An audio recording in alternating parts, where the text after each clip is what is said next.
Las Positas Summer School Philosophy 1.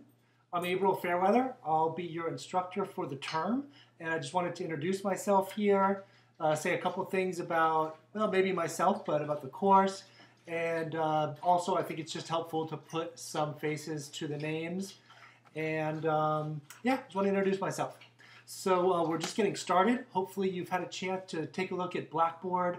As I'd mentioned, the places that I post stuff are really course materials. That's where you'll get almost everything important will be posted there. That will include your schedule of assignments, postings of any assignments and readings. There's a schedule up there now that looks like it takes us pretty much to the end. I mean, it's a quick term, so that's our schedule. If I make any changes to that, I'll notify you, but that should be staying pretty stable. I'll say a couple things about the readings and the exams and stuff like that in a moment. Probably the only other place that we'll really use is going to be the discussion board. And hopefully you can see that little tab up to your left. That is where we do the discussion assignments, fittingly enough. And I've got the first one up there for you now. Maybe I'll say just something quickly about those. The first assignments, discussion assignments, the first one is from PhilWiki, and that is really like pretty open, thinking outside the box. There's all kinds of topics that you might pick from, some of which really correlate easily to the course, and some which don't, and that's totally fine. The nature of that assignment wasn't to design something that fits perfectly with all of the other things that we're going to be doing, in part because you're already going to be doing that. So this would give you an opportunity to do something else.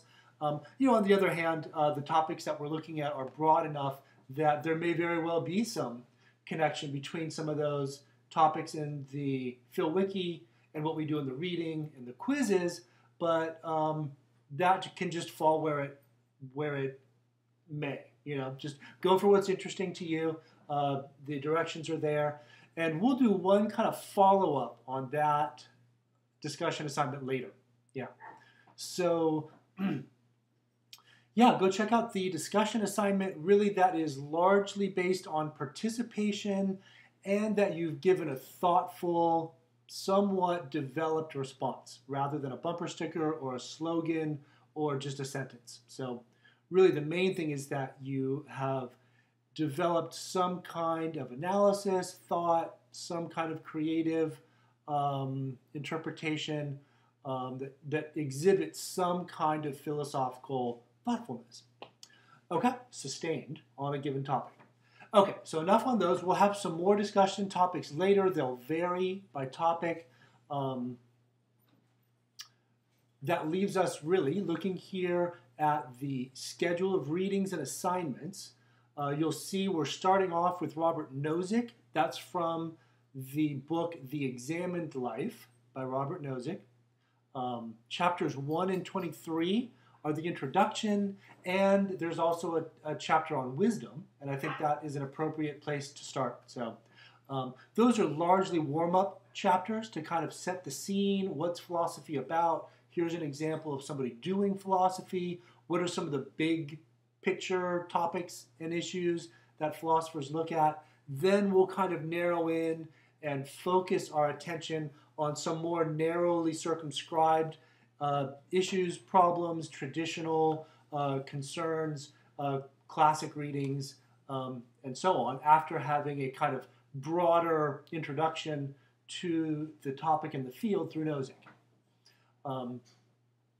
Okay, so that gets us really to what I would consider our first really core readings are the Plato readings, and that's going to be the Euthyphro, the Apology, and the Phaedo. These are key dialogues. As you'll see, they're written in dialogue form. In the trial and death of Socrates, which was in a real event, and it's also very much the beginning of Western philosophy. At least the kind of philosophy that people today take themselves to still be doing is largely the philosophy that began with Socrates and Plato. There were pre-Socratic philosophers. We're not really going to be studying any of them. It might take me too far afield to explain exactly what would differentiate them from Socrates, such that we would say the tradition begins with him. And it's not really that important. We could also say that the tradition begins with Pythagoras. But anyway, we definitely have Socrates and Plato as the beginnings of what we consider ancient Greek philosophy and the kind of fine tradition of Western analytic philosophy. So read through the Euthyphro. That's short dialogue. I think it's a great dialogue. It very nicely exhibits the Socratic method. You can really see the question and answer, Elenchic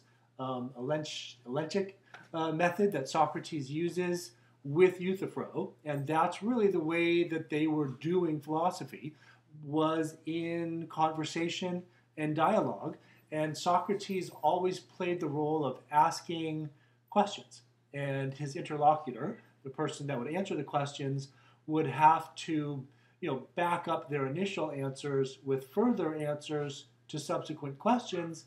And as we see in the case of Euthyphro and really in all of the dialogues, the interlocutor always gets caught up in the kind of mess of their own answers, some kind of inconsistency or incoherence or other kind of deficiency is always spotted in their answer to Socrates' questions, which means the philosophical topic hasn't really been settled.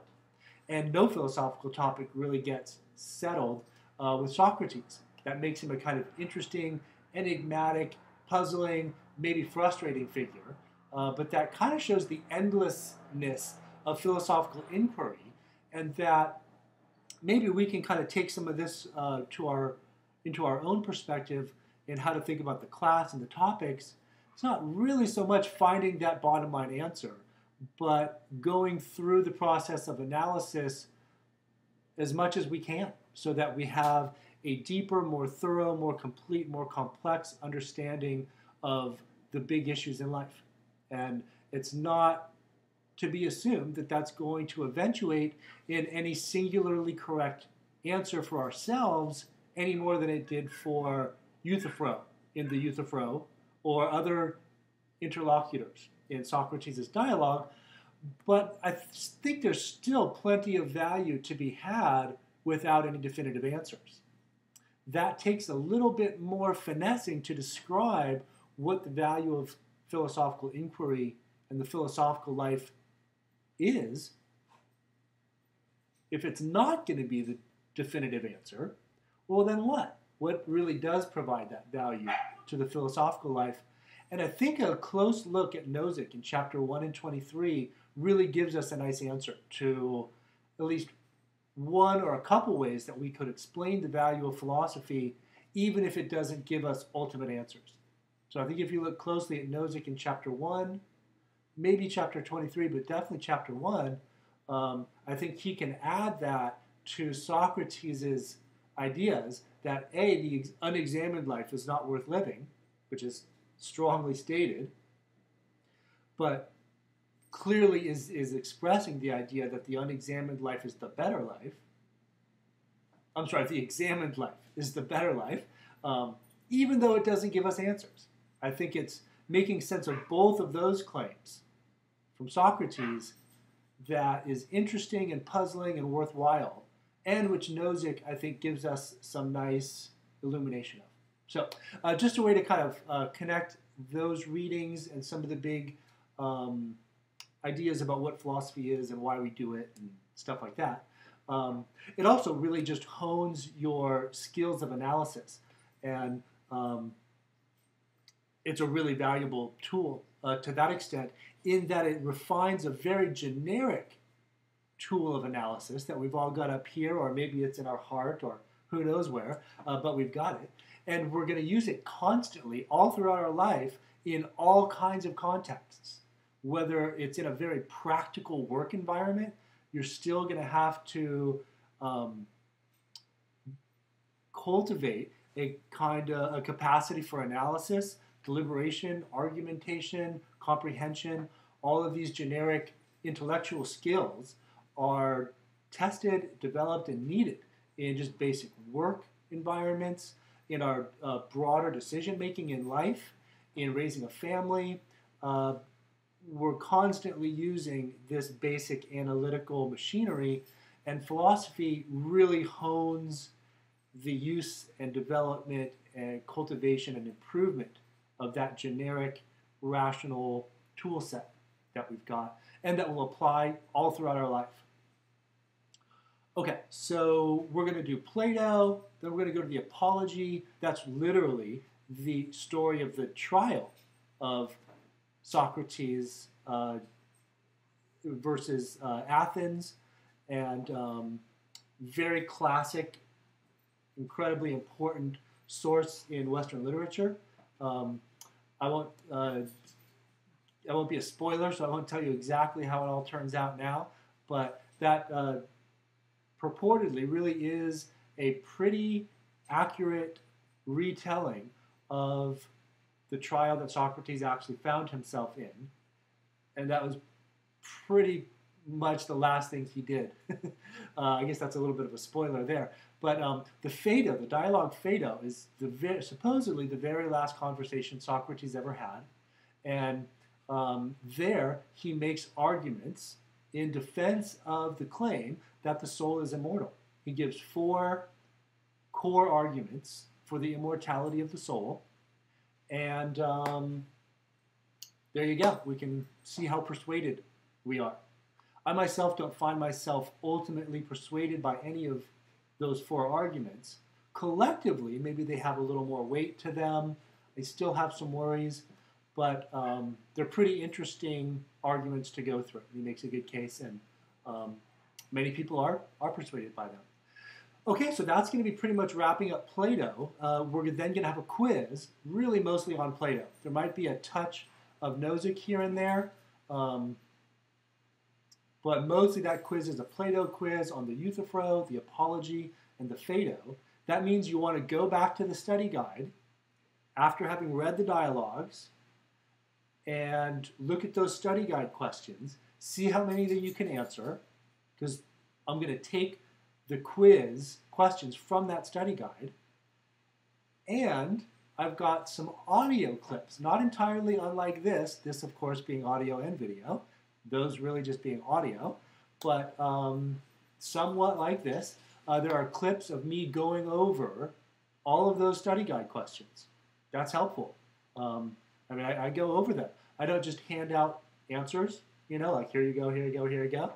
You have to kind of suffer through some lecture and some context and some details and nuances, but it's recommended to go over those for sure.